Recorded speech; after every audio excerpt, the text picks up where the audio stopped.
The Independent National Electoral Commission, INEC, is expected to release the timetable for the 2027 general elections before the end of this year. INEC has also warned that electoral campaigns should not start until it gives political parties the necessary guidelines and clearance to do so.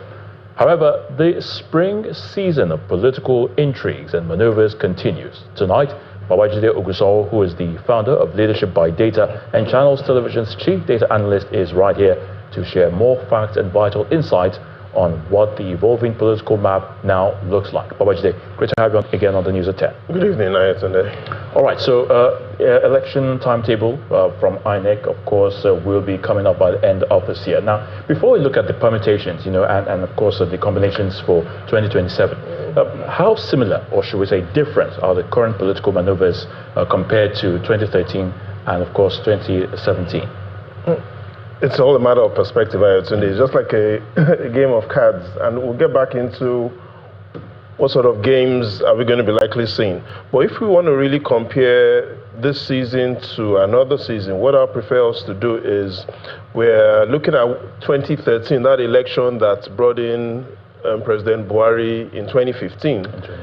So we're in the fourth quarter of 2025 now.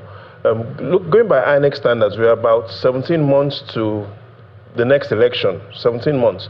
So what we can do is take a look at the top stories 17 months away from 2015, similar period. So quarter four of 2013, what were the big stories? One of the biggest stories was the passing of the founding chairman of the PDP, Solomon Lau. A lot of people felt that was the beginning of the end of the PDP. We remember that other story exactly in October as well, 2013, when the G7 governors went to the villa to meet with President Jonathan to try and find a way to resolve the crisis. However, what happened after that meeting in October? Just about 60 days after, in November, the G7 governors left. So we see this is what exactly happened 17 months to the 2015 election. Now we are also approximately 17 months to the 2027 election. However, we're not seeing G5 or G7. What we're actually seeing is politicians moving away from the opposition party to the ruling party. Again, 2013, it was significantly different. It was politicians moving away from the ruling party to the APC. So what we see is it's similar but different in a similar way, just that it's now more or less the reverse.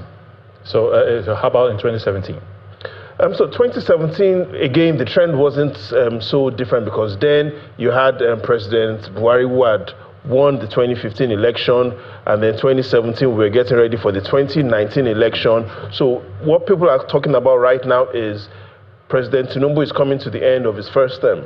What exactly happened when President Jonathan as well was running for his 2015 election? And what we clearly see is, compared to the momentum that was against the ruling party in 2013, the momentum is now with the ruling party in 2025. So significantly different situations, even though the strategy seems to be similar. So, now business organizations often use the terms such as market share and revenue growth to measure their performance. Now, what does the metric for politicians, look like, and their parties? What does it look like this time around? So globally, there are usually three things. It's performance, then your perception, and then your popularity. Three cards: performance, perception, popularity. For developed economies, performance comes really top. For less developed countries, especially in Africa, it's really about your popularity and your perception.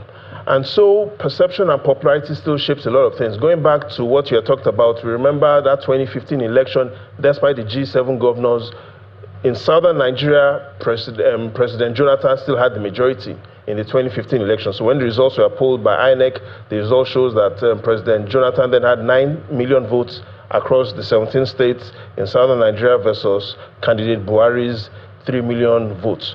What made President Jonathan lose that election was really because of what happened across northern Nigeria, where then sitting President Jonathan was only able to get 3.7 million votes, when candidate Buhari then got 12.3 million votes. So significantly different things. We really don't talk about performance. It's really about your popularity and your perception, because your perception influences how people accept you.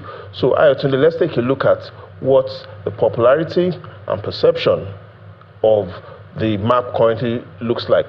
And the evidence shows that if we're talking about the popularity and perception of the APC based on what we've seen recently, the APC is currently at the strongest relative to even 2015. So after the 2015 elections, the APC had 24 governors, the PDP had 11.